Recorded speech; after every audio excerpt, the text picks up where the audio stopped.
Abduqodir Husanov bizni faxrlanishimiz uchun yana bir ajoyib ishni amalga oshirdi. Ya'ni mana e'tibor berishingiz mumkin, Manchester City mavsum yakunlangani uchun muxlislar bilan xayrlashish maqsadida paradni amalga oshirdi va Abduqodir Husanov avtobusning eng yuqori qismiga chiqib, O'zbekiston bayrog'ini yuqorilarga ko'targan holda Manchester ko'chalarini sayr qilmoqda.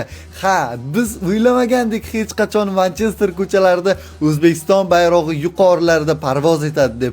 Ha, mana shunday kunlarga ham keldik va Abduqodir Husanov mana shunday yuqori notada Manchester City'dagi bu mavsumni yakunlayapti. Ikkita sovrin bilan tugatdi. Bilasiz, Angliya Kubogi va Angliya Liga Kubogini qo'lga kiritgan holda. Yakunda APLni ham qo'lga kiritish mumkin edi. Biroz omad yetishmadi, lekin umuman olganda bu Husanov uchun ajoyib mavsum bo'ldi.